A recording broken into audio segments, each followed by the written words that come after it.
Bien, vamos a dar inicio a esta conferencia denominada Manejo del estrés en competencia, prepararse psicológicamente antes, durante y después. No sin antes agradecer al doctor Fernando Quevedo por su atenta invitación a este Congreso Mundial de Incuba Deportes, del cual me siento muy honrado en participar. Servidor, maestro psicólogo Arturo Rodríguez Pulido, en mis funciones como psicólogo deportivo me permito compartirles este tema, del cual vamos a comenzar a proyectar la presentación.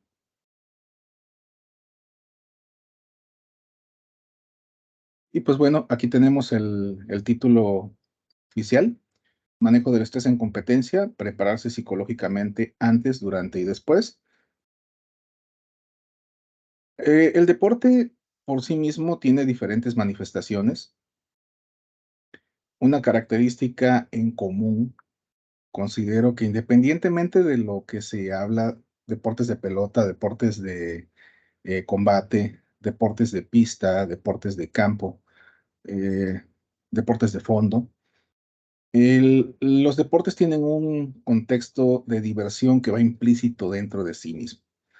Al final del día, quien practica una actividad deportiva en carácter competitivo, lo hace por diferentes motivos. Uno de ellos porque se quiere divertir, otro de ellos porque quiere esparcir su tiempo, otro de ellos porque quiere obtener logros que no necesariamente implican una medalla. En muchas de las ocasiones, los objetivos y las metas que se plantea un deportista no necesariamente en todo momento culminan en una medalla, pero sí implican un objetivo y una meta a lograr.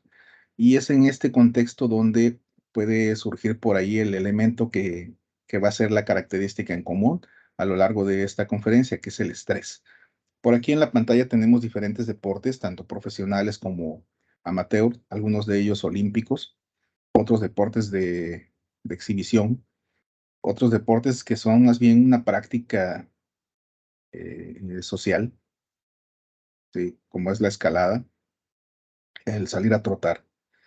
Y de alguna manera en todos ellos existe el común denominador de la actividad física, la cual se inició de manera formativa, infantil o juvenil, de manera competitiva, como proceso subsecuente a esta formación, o el caso de la mayoría de la gente, una actividad física o un deporte inicia porque la persona necesita empezar a hacer actividad física para poder tener un estilo de vida mejor.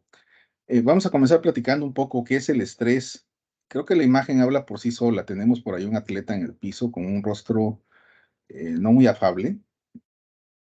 Nos dice por aquí que el estrés es una respuesta fisiológica que es medible y manejable a través de modificaciones a nivel postural, de conducta y cognición. ¿Qué tiene que ver la postura? La postura por sí misma nos implica una actitud. El cambio de postura, el caminar erguido, socialmente es visto de una manera más de autoridad, como una figura que representa respeto. Por lo tanto, el gesto en el deportista nos va a decir mucho. El gesto es un elemento que muchos psicólogos deportivos y muchos entrenadores ocupan como un elemento que fortalece la práctica deportiva y que nos permite lograr cierto estatus a nivel psicológico sobre el otro competidor. ¿Sí? La tensión muscular tras un elemento estresor no solamente impacta en la respuesta fisiológica, sino que de alguna manera va dejando huella en el sujeto. Y en muchas de las ocasiones, ustedes como entrenadores, la mayoría de los que están aquí, se van a percatar que los músculos de cierto atleta ya no responden como antes, precisamente porque el elemento estresor ha estado muy frecuente en ese sentido. Según la Organización Mundial de la Salud, el estrés es una reacción que el individuo puede tener ante ciertas exigencias de la vida que él contempla como superiores a sus capacidades. ¿Sí? Cuando el atleta se ve inmerso en una práctica deportiva de un nivel que él considera superior, a nivel de actitud mental, tiene dos opciones o dos vertientes. Lo puede tomar como un reto o lo puede tomar como una amenaza. Aquí entra en juego varios aspectos de la personalidad del sujeto. Hay personas que naturalmente tienden a ser competitivas. Hay personas que tenemos que aplicarnos para formarlas y que sus valores giren hacia ser competitivas. No todo está a la mano, al estirar la mano. La mayoría de las veces las personas que no tienen el antecedente de una familia que haya practicado deportes, cuenta con menos posibilidades naturales de destacar en un deporte. Posteriormente la práctica, posteriormente la experiencia, posteriormente los logros van construyendo en esta persona un cierto nivel de dureza mental que le favorecerá hacia lo que es un logro en la consecución deportiva. En algunos de los atletas que tenemos en diferentes lugares, el estrés precompetitivo, quiere decir, desde que estamos entrenando, preparándonos para una competencia, se va construyendo. ¿Por qué digo construyendo? Porque el estrés no surge de la nada. El estrés en un atleta amateur depende de dos cosas: el entrenamiento y su rendimiento per se, y las expectativas de las personas involucradas en su contexto deportivo. Entrenadores, familiares, amistades y directivos. Aquí encontramos un efecto bola de nieve, porque de alguna manera el atleta amateur puede en muchos de los casos llegar a desarrollarse como un atleta profesional. Y el primer elemento con el que se va a encontrar el atleta amateur es con la exigencia de los directivos que tienen que entregar cuentas a una autoridad política debido a la inversión económica que se hizo en estos atletas amateurs, que ellos no cobran, pero hay una maquinaria económica alrededor de ellos: construcción de instalaciones deportivas, contrato de entrenadores, contratos de directivos y demás personal que cuida las instalaciones deportivas. Por lo tanto, esta maquinaria económica, me atrevo a utilizar esta palabra, colinda, quiere decir que se encuentra cerca, es vecina completamente de lo que son los atletas profesionales, en los cuales la exigencia es mayor, dado que deben de dar un resultado que sopese la ganancia económica que ellos van a tener por la competencia. Nos dice el doctor José Lorenzo González que el rendimiento de un atleta en competencia se puede ver afectado seriamente ante la presencia de estrés y ansiedad. ¿Cuál es la diferencia tangible entre el estrés y la ansiedad? El estrés es una respuesta actual, en el aquí y el ahora. Implica rigidez muscular, malestar estomacal y algunas ideas que no son muy gratas para el atleta, no son muy benéficas. La ansiedad gira a largo plazo, tiene como antecedente siempre el estrés, pero ya se construyó como una constante, tiende a futuro. La ansiedad siempre piensa y va a futuro. El fracaso se anticipa y una y otra vez está en mi cabeza de manera repetitiva, está en mi cuerpo a través de malestares. La diferencia es que el estrés genera una sensación similar al temor, mientras que la ansiedad genera definitivamente miedo y parálisis y no favorece al deportista. Muchos de ustedes son especialistas en medicina deportiva, en entrenamiento deportivo, y entenderán mejor que yo este proceso que voy a mencionar. Por ahí en algunas investigaciones, como las que se mencionan aquí de Codonato, Stroll, Rano, Dolphin y De Pero, se realizaron estudios de estrés en deportistas con elementos estresores de manera intencionada.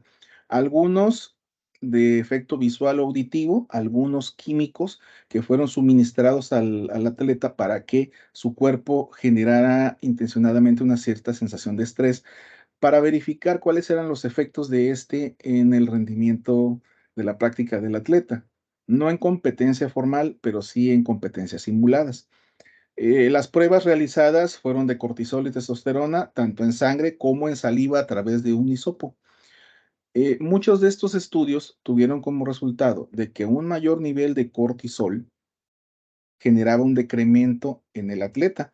siendo que el atleta en muchas ocasiones, y esa es una desventaja que tenemos los psicólogos a otras áreas, que los psicólogos dependemos de lo que nos diga el atleta.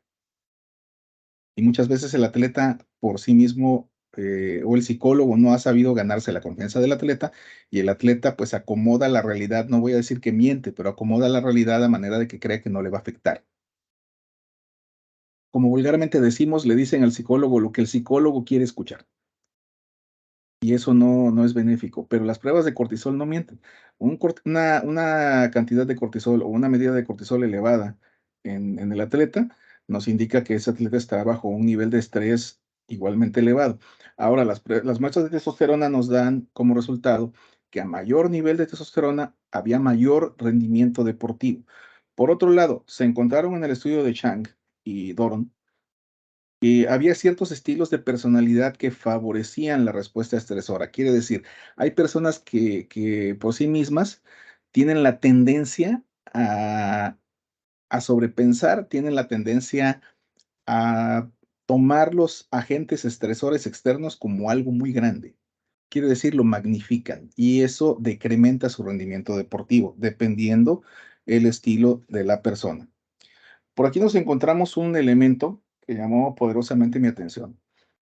Supongo que entre la audiencia habrá varios expertos en la materia, que es la triada HPA, hipotálamo pituitaria adrenal o el axis HPA. Tenemos por ahí el hipotálamo, el cual emite una respuesta de corticotropina, la hormona corticotropina, la cual impacta directamente en la anterior pituitaria, la cual genera adrenocorticotrópico, hormona. Posteriormente al córtex adrenal, el cual es el que nos genera cortisol, que a su vez impacta, o como lo dice aquí, da un feedback negativo al hipotálamo y la anterior pituitaria, generando un círculo vicioso que física y mentalmente se conoce como estrés.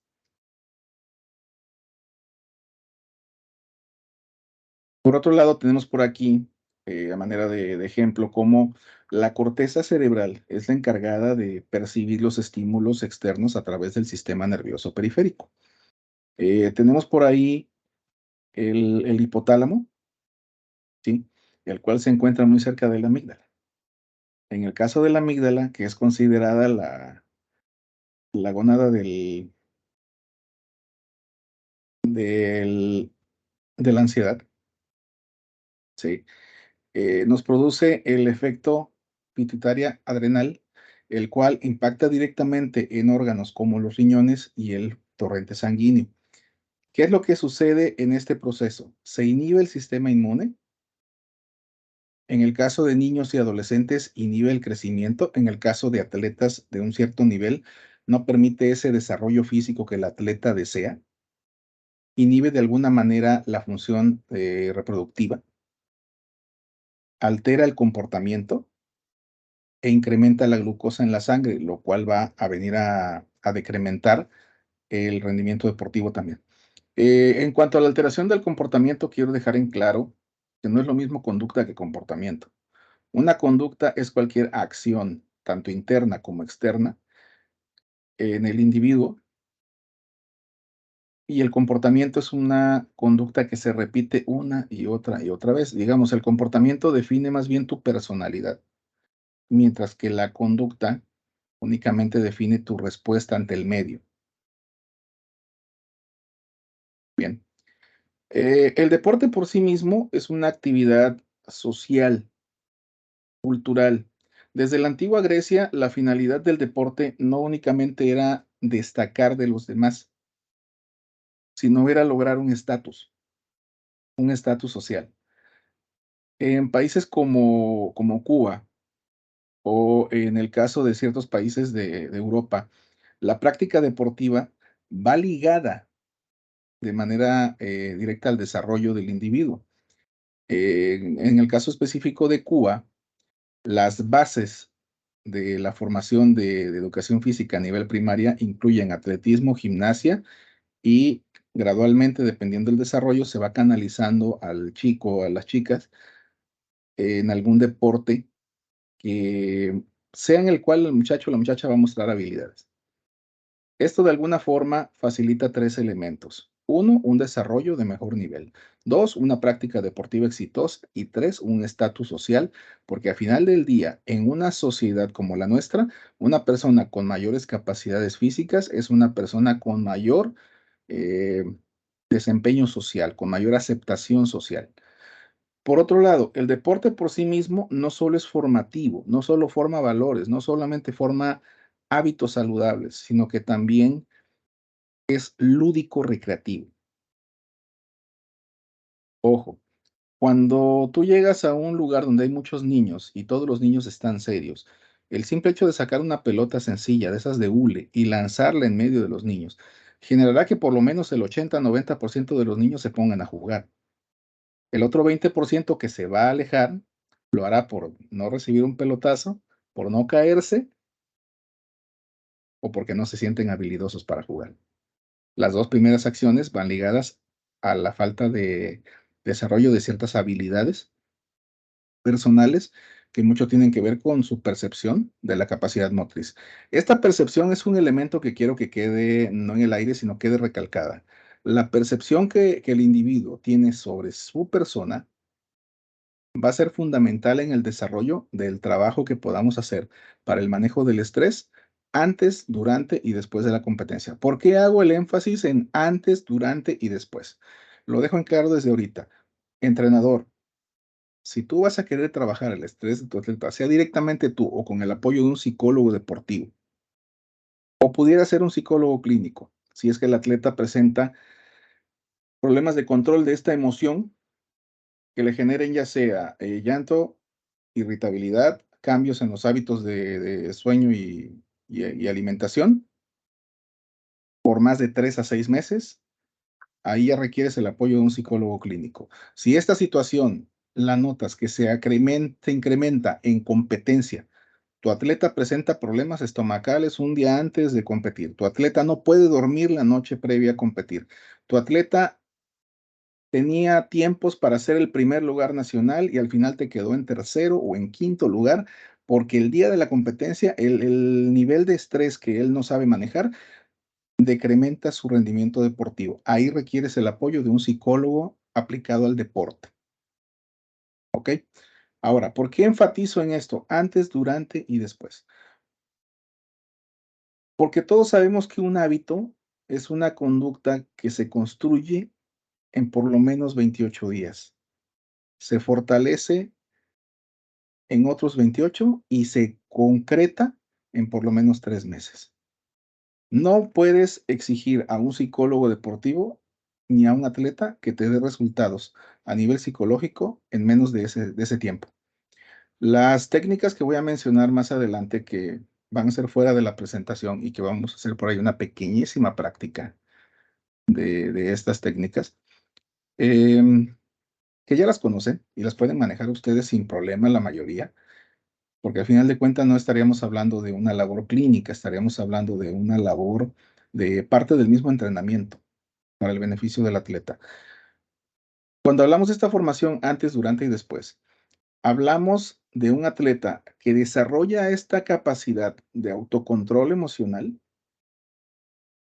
6 o 3 meses antes de la competencia más importante, muestra un resultado el cual indica que llega a la competencia concentrado, enfocado, atento, activado, con un nivel pleno de energía y con un objetivo en la cabeza. El objetivo siempre va a ser de ejecución. La meta siempre va a ser de ejecución. La meta de resultado, sabemos que es como mirar las estrellas en el mar. No nos sirve de nada más que como una guía, como un deseo. Los deseos del atleta son muy importantes. Los deseos del entrenador son muy importantes, pero la cuestión física, la cuestión mental, van a regir en el momento de la competencia. Puede ir un atleta muy bien entrenado, puede ir un atleta muy divertido, pero que a la hora de la competencia se me baja. Al contrario, puede ir un atleta que se ve nervioso, pero en el momento de competir se activa de tal manera que rinde y llega al primer lugar cuando nadie lo esperaba. Y ese es un atleta que en realidad supo manejar su control emocional. Ahora, es muy importante diferenciar que cuando el deporte se vuelve profesional, pierde gran parte de su aspecto lúdico. Si alguno de ustedes trabaja con atletas profesionales, sobre todo, con sueldos muy elevados, se habrán percatado que tienen por lo menos 3 características. Una, son fáciles de entrenar, porque quieren lograr más. Y como es remunerado, la atención se incrementa. Por otro lado, hacen menos caso.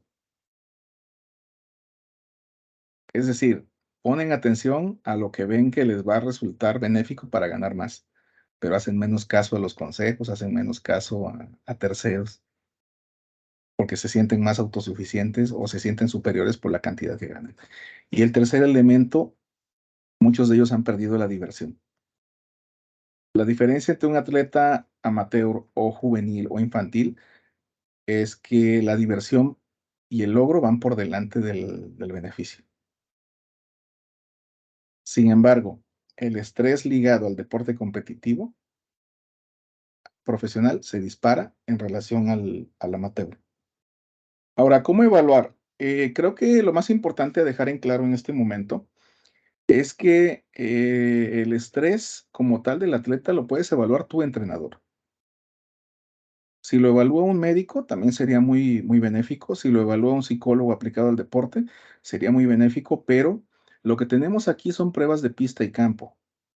Se utilizan cámaras, se utilizan sensores.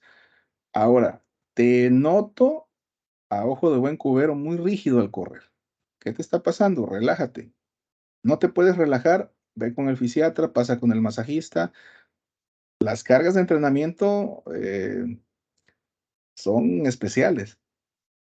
Sabemos que el entrenamiento de tipo láctico a láctico, aeróbico anaeróbico, tiene repercusiones y cada cuerpo es diferente.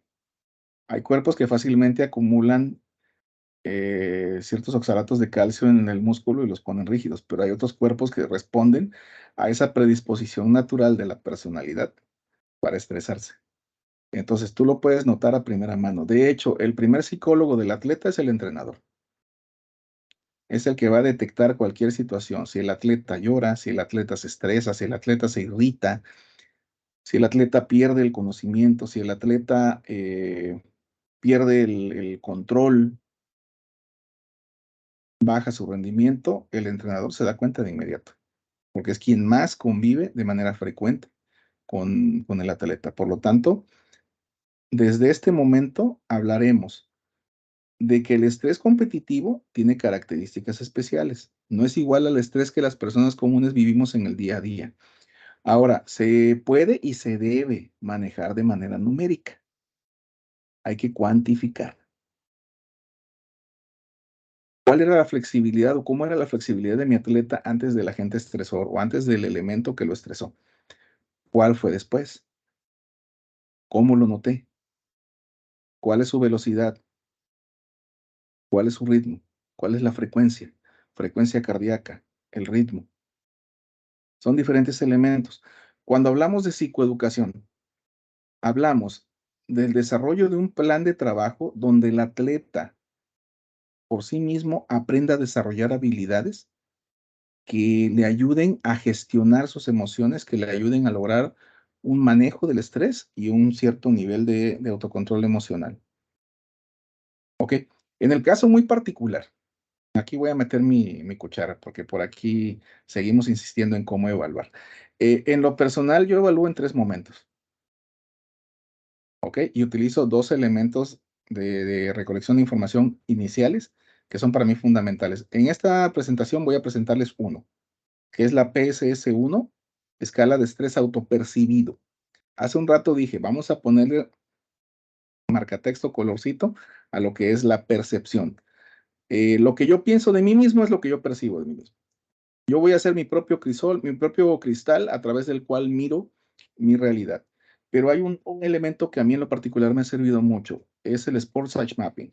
El Sport Size Mapping son unas tarjetas con una serie de preguntas que analizan al atleta desde su percepción en 3 contextos diferentes. El entorno deportivo, donde va el entrenador, los compañeros, las instalaciones, los apoyos, etcétera. El aspecto biopsicosocial o biopsicológico, donde el atleta reconoce sus capacidades de afrontamiento, sus capacidades físicas, si se considera elástico, si se considera fuerte, si se considera alto, si se considera bajo, eso va ahí.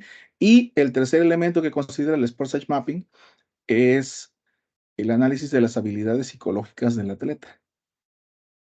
¿Qué tanto un atleta cuenta con habilidades especiales para enfocarse en el momento de la competencia? ¿Cómo se encuentran sus procesos psicológicos básicos? Percepción, atención, memoria, concentración, motivación. ¿Cómo se encuentran? ¿En qué estado? A manera de autopercepción, el Sports Science Mapping. A manera de medición, la escala de estrés autopercibido, la PSS-1. Ahora, ¿qué otro elemento podemos utilizar? Tenemos por ahí el famoso biofeedback o los estudios de respuesta galvánica en piel, de los cuales los más recomendables hasta el momento o los que más usados son el GCR Biofeedback, el cual es como un mouse que se coloca en la mano. ¿Cuál es la ventaja? Costo relativamente óptimo, no sobrepasará los 2 a 3 mil pesos. Pero ¿cuál es la desventaja? Que dependerá de la forma en que lo tome el atleta. Si el atleta aprieta un poquito de más el sensor del GCR Biofeedback, nos puede dar una variante por ahí en la medición del estrés en el atleta.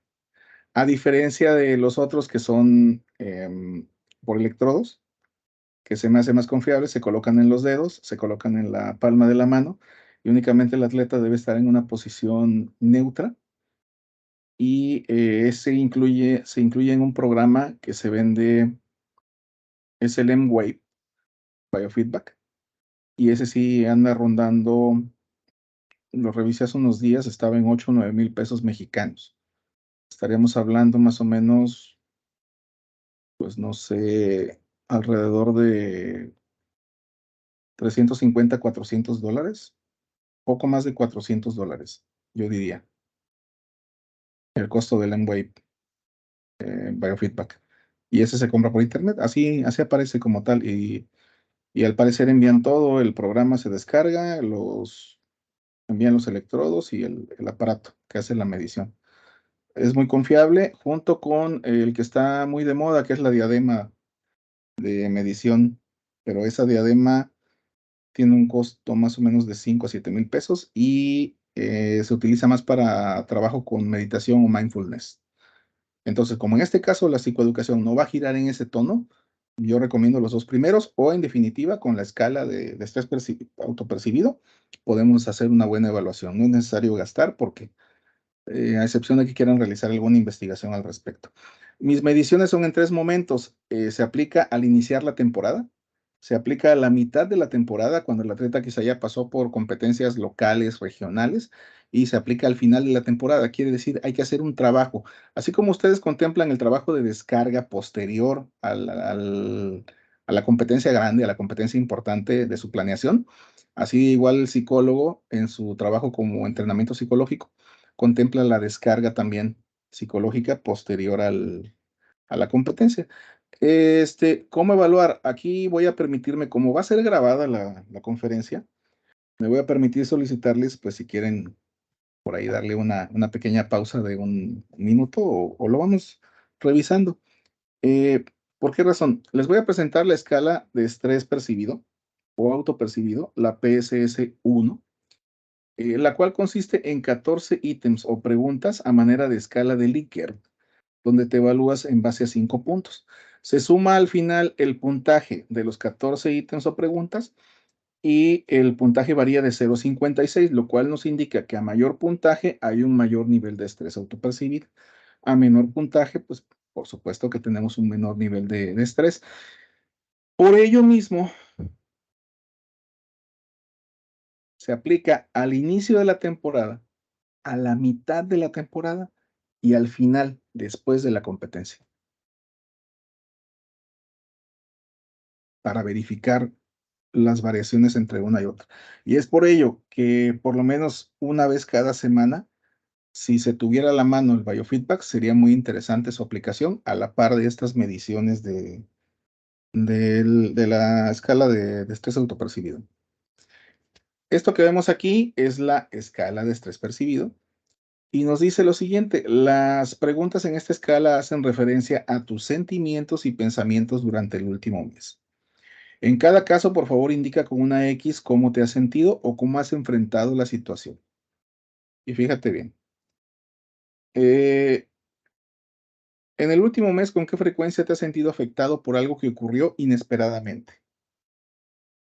Y la escala de Likert es nunca, con un puntaje de 0, casi nunca, de vez en cuando, a menudo o muy a menudo. Hay que enfatizar en el atleta la importancia de ser honesta, ser honesto. Dejar en claro que el psicólogo no está esperando ninguna respuesta. No hay respuestas correctas ni incorrectas, sino que este instrumento, el cual va a ser manejado de manera confidencial y los resultados se le van a entregar de forma privada, ¿sí? Y dejando en claro que solamente el entrenador va a conocer esta información para su planificación deportiva del entrenamiento, el atleta sepa que está respaldado y que cuenta con la confidencialidad de sus emociones y de la información que arrojará ese instrumento. En el último mes, ¿con qué frecuencia te has sentido incapaz de controlar las cosas importantes de tu vida? En el último mes, ¿con qué frecuencia te has sentido nervioso, nerviosa o estresado, estresada? En el último mes, ¿con qué frecuencia has manejado con éxito los pequeños problemas irritantes de la vida? En el último mes, ¿con qué frecuencia has sentido que has afrontado efectivamente los cambios importantes que han estado ocurriendo en tu vida? En el último mes, ¿con qué frecuencia has estado seguro, segura sobre tu capacidad para manejar tus problemas personales? En el último mes, ¿con qué frecuencia has sentido que las cosas van bien? En el último mes, ¿con qué frecuencia has sentido que no podías afrontar todas las cosas que tenías que hacer? En el último mes, ¿con qué frecuencia has podido controlar las dificultades en tu vida? En el último mes, ¿con qué frecuencia has sentido que tenías todo bajo control? En el último mes, ¿con qué frecuencia has estado enfadado o enfadada porque las cosas que te han ocurrido estaban fuera de tu control? En el último mes, ¿con qué frecuencia has pensado sobre las cosas que te faltan por hacer? Ahí va más ligado a la ansiedad. Es una pregunta a futuro, pero sirve de sondeo. En el último mes, ¿con qué frecuencia has podido controlar la forma de pasar el tiempo?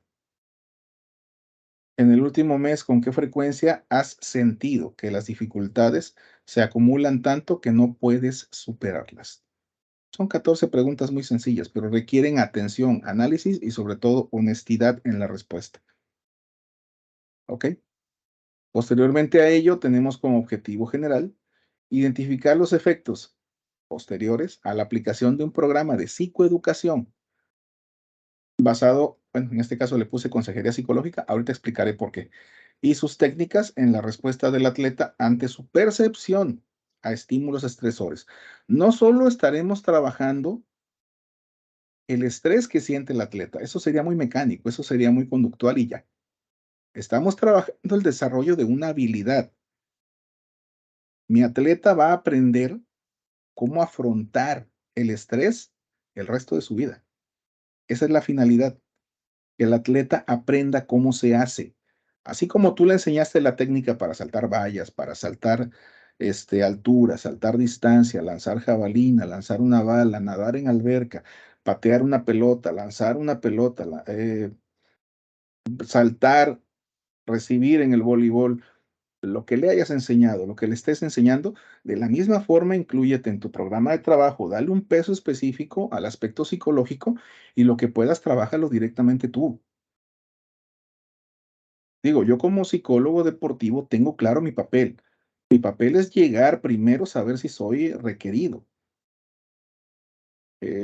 La mayoría de las veces, muchos entrenadores en su rol de liderazgo se sienten amenazados por ahí psicológicamente o desplazados por el psicólogo. Hay que dejar en claro cuáles son las reglas del juego. El psicólogo no está para estar metiéndose en el campo de entrenamiento. Eso es un mito. El psicólogo está para trabajar en consulta individual, en trabajo grupal, pero planificado, organizado, improvisado jamás. Segundo, el peso que tú le vas a dar en tu entrenamiento al aspecto psicológico. Seamos sinceros, ¿cuál es el peso? No se vale decir el 50% porque no existe. Hay entrenadores que de forma realista me han dicho, yo le doy el peso de un 8 o 9%.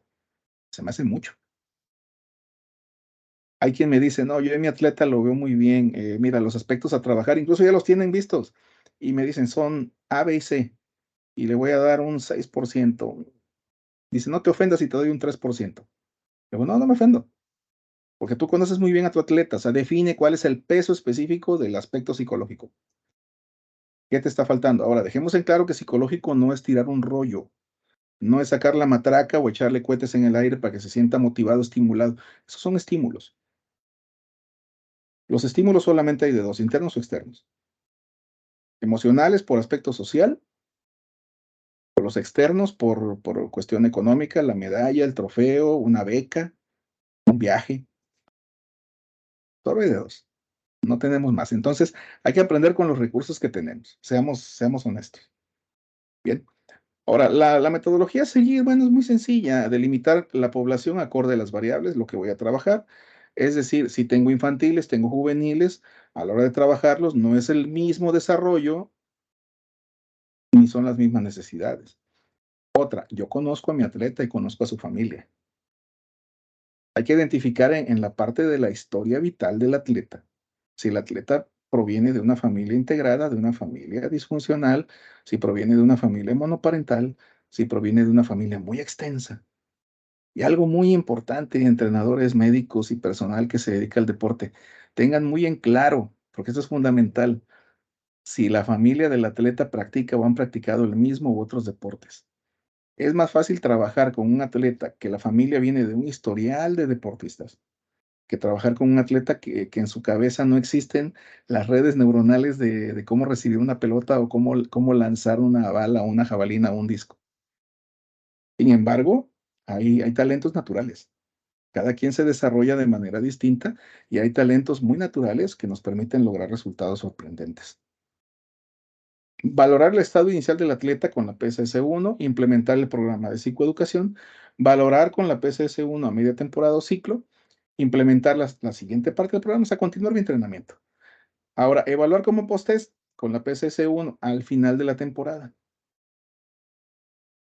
después de la competencia importante, después del nacional, después del centroamericano, Dios quiera, panamericano, olímpicos, mundiales, mundiales.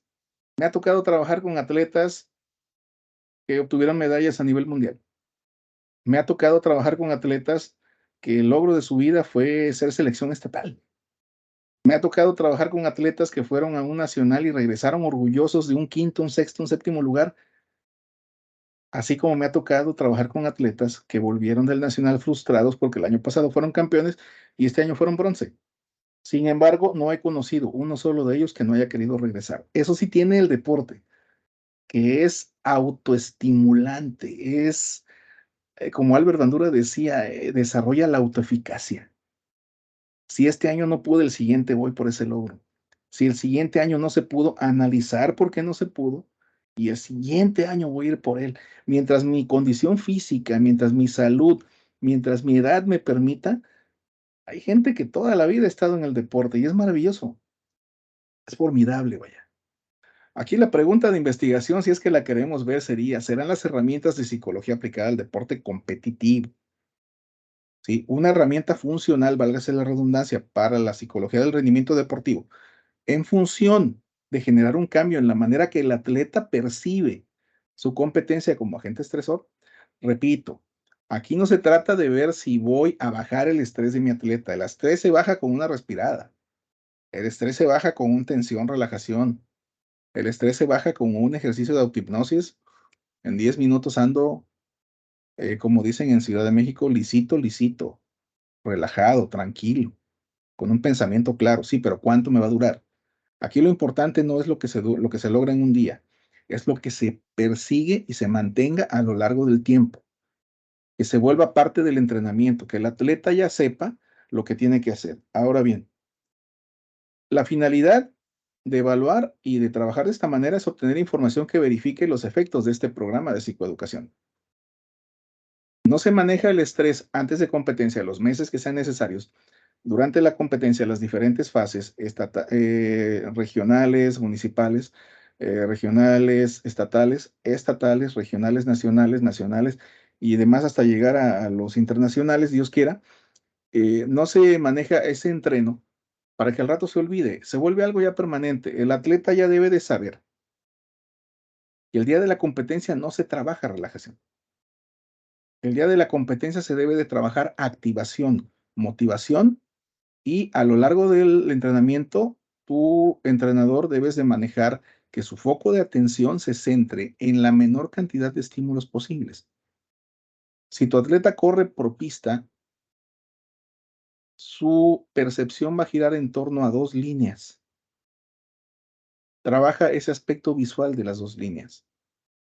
Si tu atleta va a jugar baloncesto, voleibol, verifica si has estado entrenando en un techado curvo o en un techado plano, porque eso va a influir en su percepción el día de la competencia. Procura entrenar en los 2 y que tu atleta sea versátil para acomodarse a los diferentes ambientes. Decimos aquí en México, el que es perico donde quieres verde. ¿Qué significa? El que es bueno y el que es ganador, así compita en una cancha de tierra y de repente llegue a una cancha de lujo, va a ganar en una como va a ganar en la otra. Pero también hay que generar que las condiciones sean las óptimas. ¿Ok? Por aquí un poquito de bibliografías y servidor, todavía no termino, solamente voy a culminar las diapositivas. Por aquí tengo aún unos minutos para estar con ustedes. Les dejo por aquí mi Instagram. Esa es mi empresa deportiva, Momentum Counseling and Sports Edge, consejería y psicología del deporte. La consejería psicológica es, aunque a unos compañeros míos no les gusta, yo acostumbro decir que es el preámbulo a la psicoterapia. La mayoría de la gente que va al psicólogo, en realidad va a consejería psicológica, no va a terapia. Vas a terapia psicológica cuando tu situación, mal llamada problema, te hace perder el control de tu vida en algún área, o cuando esa situación ha persistido a lo largo de más de 3 a 6 meses. Entonces vas a terapia. Si la situación es algo que te incomoda, como esa piedrita en el zapato, en tu forma de ser, en tu forma de tratar a los demás, en tu forma en cómo los demás te tratan, incluso el entrenador, ahí se aplica consejería psicológica. La consejería psicológica es una especialidad de la psicología que se encuentra regida por la APA y que es la División 17. Entonces, maneja intervenciones sobre estrés, solución de problemas, manejo del tiempo, o sea, cosas muy cotidianas, pero que te permiten un estilo de vida óptimo. La finalidad de la consejería psicológica es que logres un estilo de vida óptimo para ti, y eso incluye tu entrenamiento deportivo. Entonces, mi Instagram es Momentum, _Sportsage. El Facebook es una página, está como Momentum Counseling and Sportsage. Y el número telefónico es 2291-387023 para cualquier pregunta que quieran hacer, con toda confianza, por ahí nos encontramos. Ahora, ¿cómo planificar un trabajo de psicología? Lo primero que tenemos que clarificar es cuál va a ser el objetivo. ¿Cuál es el objetivo de que tú, atleta, trabajes o entrenador, vayas a trabajar de la mano con un psicólogo aplicado al deporte? Mi finalidad es que mi atleta logre mayor concentración. Mi finalidad es que mi atleta logre mayor determinación. El objetivo es que logre desarrollar cierta, se le llama dureza mental. Quiere decir que sea menos quebradizo, que se me doble menos en los momentos difíciles. Eso se le conoce como dureza mental. ¿O qué te parece desarrollar un mindset, una mentalidad que vaya acorde a la tuya? Porque es importante, entrenador, que tú le hagas comprender al atleta cuál es tu filosofía como entrenador. Todos los entrenadores, y no puedo evitar pensar en Greg Popovich de la NBA, entrenador de baloncesto, Greg Popovich ha tenido una carrera exitosa no por su número de triunfos, sino por los equipos que ha desarrollado a lo largo de más de 30 años con el mismo equipo, con las Espuelas de San Antonio.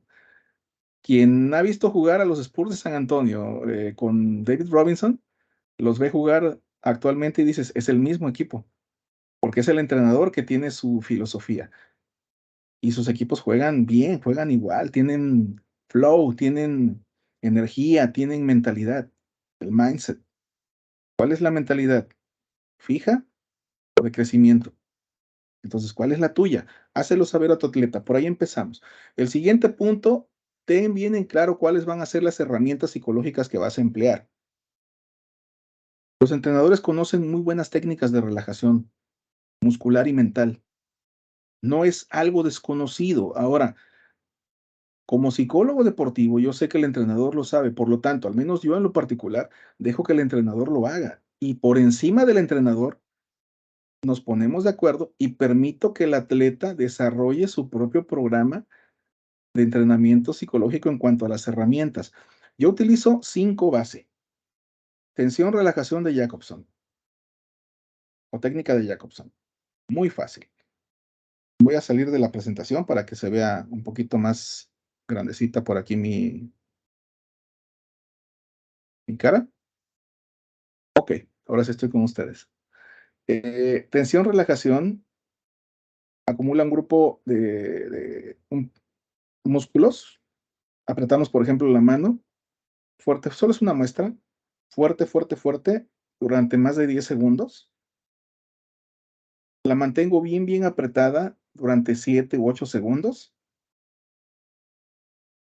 Y voy a soltar gradualmente mi mano, relajándola en un periodo de 20 segundos. Quiere decir el doble de tiempo en el cual yo inicialmente apreté la mano. Se percatarán que los dedos están agarrotados. Es un símil del estrés y es intencional. Entonces voy soltando mis dedos gradualmente, gradualmente. Mientras pienso, experimento la sensación de la tranquilidad. Experimento la sensación de la relajación para que mi cerebro lo vaya reconociendo. Dejamos pasar 10, 15 segundos. Digo, no tenemos aquí el tiempo es oro. Y vamos con la otra mano.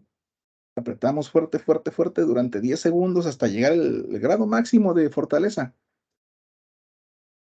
Lo mantenemos por 7 u 8 segundos y después lo soltamos en 20. Soltamos, soltamos, soltamos gradualmente. Mientras pienso, experimento la sensación de la tranquilidad, experimento la sensación de la relajación. Y lo mismo hacemos con los diferentes grupos musculares, pies, pantorrillas, muslos, glúteo, cadera, abdomen, frente, pecho también, espalda alta, espalda baja, cuello, rostro. Muchos de los atletas juveniles les da risa cuando les digo que hagan cara de moñito, para apretar todos los músculos de la cara. Y en la cabeza, habitualmente, ahí podemos, con todo respeto, trabajar un poquito el aspecto lúdico, participativo en los compañeros, hacer un trenecito del famoso champú, o con las yemas de los dedos, un compañero al otro, hacer un pequeño masaje en la cabeza, el cual nos permita fortalecer esta parte de la relajación, la tranquilidad. Por otro lado, tenemos por ahí el, el aspecto de la respiración, segunda técnica que acostumbro manejar. La respiración es muy importante que sea abdominal. Muchas de las personas creen que inhalar y elevar el pecho es lo correcto, y no es cierto. Hay que poner una mano en el ombligo e inhalo profundo y veo cómo mi ombligo infla y se mueve la panza. No importa que se pierda el glamour. Aquí es inhalo, retengo 3 segundos y exhalo.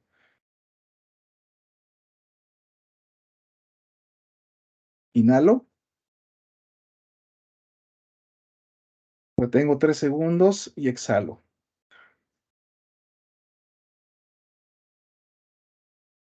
Inhalo, retengo 3 segundos y exhalo. Muy suave. Y es la técnica más sencilla que puede haber. La tercera técnica que acostumbro emplear generalmente es la de imaginación. No es lo mismo imaginación que visualización guiada. La técnica de imaginación puede ser cualquier elemento mental. Yo suelo decirle a mis atletas, imagina que te pegan aquí, como un bromista te pega un papel en la frente y en ese papel pintaron un punto de color con plumón. Ese punto se va haciendo grande, grande, grande, grande, hasta que llena por completo la hojita de color. Deja que tu mente juegue. ¿Qué color fue el tuyo? Por ahí lo dejan anotado en los comentarios. ¿Qué color fue el que se pintó en tu frente? El mío fue azul, ¿ok? Y ahora se va haciendo más pequeño, más pequeño, más pequeño, más pequeño, hasta llegar al punto y hasta que desaparece. Y luego podemos jugar un rato. Esa hojita blanca que está pegada ahí puede ser como una pantalla. Imagina que esa pantalla se hace grande. Y en esa pantalla está el lugar donde quisieras estar en este momento, si pudieras estar a gusto. Si pudieras estar a gusto, ¿en qué lugar estarías? ¿Y qué estarías haciendo? ¿Con qué persona? ¿O sola, solo? ¿Cuál sería tu indumentaria? ¿Estarías descalzo? ¿Qué lugar es? ¿Una playa? ¿Campo? ¿Estás viendo el valle? ¿Estás en la montaña? Donde quieras, donde quisieras estar, ¿ok?